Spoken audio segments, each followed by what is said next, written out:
시청자 여러분 안녕하십니까? 오늘 저녁에 유시민 노무현재단 이사장이 중요한 폭로를 했습니다. 자신의 알릴레오 인터넷 방송을 통해서 윤석열의 녹취록을 공개했습니다. 윤석열이 조국의 법무부 장관 최종 임명을 막기 위해서 청와대 외부 인사에게 한 얘기를 그대로 공개한 것입니다. 제가 옆에 녹취록 전문을 일단 올려놨습니다. 그런데 제가 읽어드리면서 분석을 해보겠습니다. 그런데 이 몇 가지 미스테리가 있습니다. 그리고 조국 사태와 관련된 중요한 본질 몇 가지가 이 녹취록으로 명백하게 해결이 됩니다. 자, 일단 제가 녹취록을 한번 같이 보면서 말씀을 드리겠습니다. 세 가지 대목으로 나눌 수가 있습니다. 첫 번째는 조국이 얼마나 문제가 많은 인간인가. 조국을 법무부 장관 임명하면 안 된다. 내가 봤는데 몇 가지는 아주 심각하다. 법대로 하면 사법처리감이다. 내가 사모펀드 쪽을 좀 아는데 이거 완전 나쁜 놈이다. 두 번째 대목은 자 이제 어떻게 해야 될 것인가를 얘기했습니다. 대통령께 말씀드려서 임명 안 되게 해야 한다. 그냥 가만 장관 되어도 날아갈 사안이다. 내가 대통령 직접 뵙고 보고 드리고 싶다. 이건 대통령을 향한 내 충정이다. 세 번째는 자신이 이렇게 행동을 하고 싶어 하는 이유가 명시되어 있습니다. 사적으로 조국한테 무슨 악감정이 있어서 이러는 게 아니다. 정말 걱정돼서 하는 이야기다. 이런 거 알려지면 검사들이 장관으로 받아들이지 않는다. 들고 일어난다. 시청자 여러분, 저는 한참 조국 사태가 벌어질 때 8월 27일이죠. 조국 일가에 대한 대규모 압수수색이 시작이 됐을 때 그 직후에 윤석열의 검찰이 이런 수사를 시작하게 된 여러 가지 동기를 말씀드리면서 윤석열 총장이 속으로 조국을 아주 경멸하고 있을 것이다 라고 말씀드린 적이 있습니다. 특히 윤석열의 시각으로 봤을 때 재산이 50억, 60억 되는 사람이 청와대 민정수석이 돼서 2달 만에 그 가족이 대규모 10억짜리 펀드 투자를 한다는 것. 윤석열의 재산은 60억이 넘습니다. 그것이 같은 공직자로서 윤석열이가 과연 이해할 수 있는 일이겠는가? 윤석열은 아마 이런 사실을 알고 조국을 속으로 굉장히 심하게 경멸했을 것이다. 그런 경멸이 수사 착수의 하나의 동기가 됐을 수도 있다. 라는 말씀을 드린 적이 있습니다. 윤석열이 청와대 외부 인사에게 한 전화의 녹취록을 보면 전화겠죠. 아니면 이제 이런 테이블 앞에 두고 얘기하는 것을 녹취했을 리는 없지 않습니까? 저는 그 청와대 외부 인사라는 사람도 상당히 궁금합니다. 대통령한테 어느 정도 영향력을 발휘할 수 있는 사람이겠죠. 그러니까 윤석열 총장이 얘기하지 않았겠습니까? 그런데 일국의 검찰총장과의 대화를 녹음하는 사람은 또 어떤 사람입니까? 시간이 지나면 밝혀지겠죠. 자, 7월 25일 윤석열 총장이 임명됐습니다. 8월 9일 조국이 법무부 장관으로 지명됐습니다. 자, 그리고 나서 지명되자마자 언론에 조국의 비리 혐의에 관한 각종 보도가 경쟁적으로 쏟아졌습니다. 대개 그런 일이 터지면 검찰은 조용히 그리고 신속하게 내사를 진행합니다. 언론 보도의 사실 여부를 확인하는 것이지요. 아마도 언론 보도 전에 검찰이 내사를 진행했을 수도 있습니다.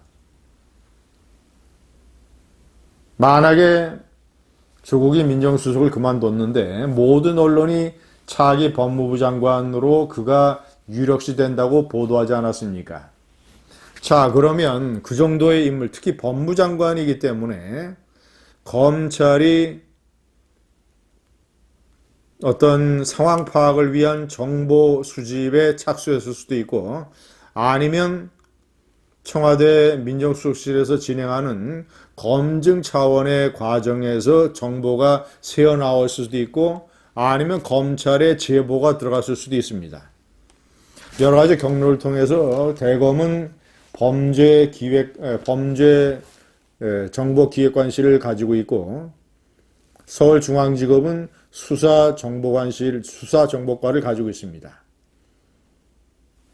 대검은 원래 내사 그 이전 단계에서도 범죄에 관한 각종 정보를 수집하는 기능을 가지고 있는 것이죠.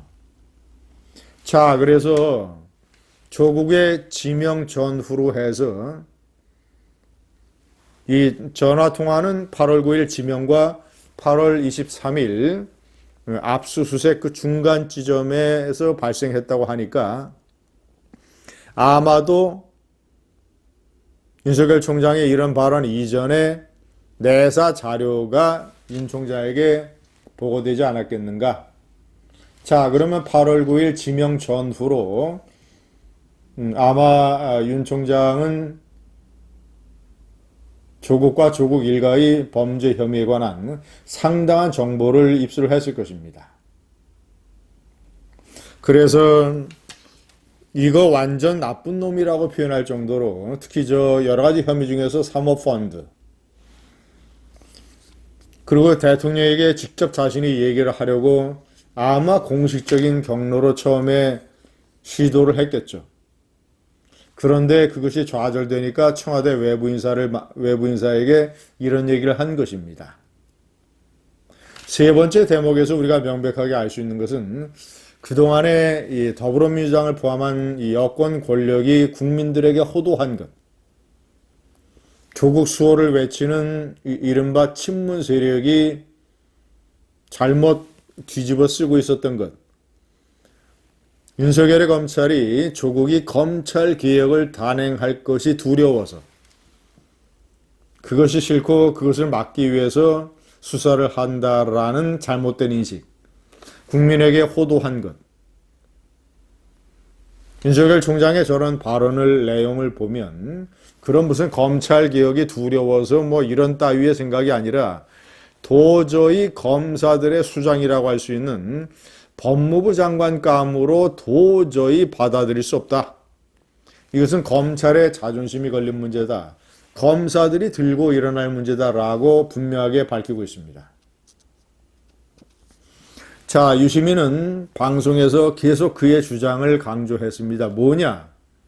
저런 식의 발언을 했음에도 불구하고 여태껏 정경심도 구속되고 조국 동생에 대한 영장이 재청구되고 이런 상황인데도 몇 주째 조국을 소환하지 못하는 거 보면 조국에 대한 검찰의 수사가 제대로 결과물이 없는 것 아니냐. 때문에 조국을 잡기 위해서, 조국은 별다른 혐의가 없는데 저런 과도한 내사 자료에 검찰총장이 속은 것이다. 그리고 검찰이 조국에 대한 혐의는 별로 없는데 조국 가족을 뒤져서 일종의 가족 인증극을 벌인 것이다. 라는 본인의 주장을 또다시 강조하고 그것을 뒷받침하기 위해서 저런 폭로 녹취록을 근거로 삼았습니다. 그런데 이것은 유시민의 위대한 착각입니다. 왜냐? 저 발언록을 가만히 보면 사모펀드 문제를 굉장히 중요하게 생각하고 있습니다. 때문에 윤석열의 인식은 조국과 정경심 교수, 그 부부라고 하는 것은 대부분의 부부가 그렇듯이 운명 공동체요, 경제 공동체요, 뭐 여러 가지 기획 공동체요, 정서 공동체요 때문에 물론 이제 조국의 혐의도 사모펀드에 얼마나 개입됐는가 또는 뭐 각종 증거 인멸, 뭐 허위 인턴 이런 것에 관한 조국의 네 가지 혐의도 수사가 진행이 되고 있습니다만은 조국의 그런 혐의 이전에 이미 사모펀드와 관련된 정경심 교수의 각종 혐의, 비리, 의혹 이런 것이 윤석열의 인식으로는 조국의 문제와 동일시된 것이죠. 운명, 정서, 경제, 기획 공동체. 그런데 유시민은 위대한 착각을 하고 있는 것입니다. 유시민은 자꾸 조국과 조국 가족을 떼어서 생각하려고 하는데 주장을 하는데 그것은 윤석열이가 가지고 있는 보편적인 인식과 동떨어진 것이지요. 많은 국민은 윤석열이가 가지고 있는 보편적인 인식을 대단히 중요하게 생각하는 것입니다. 조국의 동의 없이 저런 일이 벌어졌겠는가. 그 사모펀드에 그렇게 막대한 자금이 투자가 되고 돈의 흐름이 있는데 조국이 과연 몰랐겠는가 라는 상식적이고 보편적인 인식하에 수사를 진행했던 것이죠. 그동안에 조국 문제에 대해서 가지고 있던 유시민의 환상과 민주당 세력의 국민 호도가 오늘 윤석열의 녹취록으로 만천하에 드러났습니다. 감사합니다.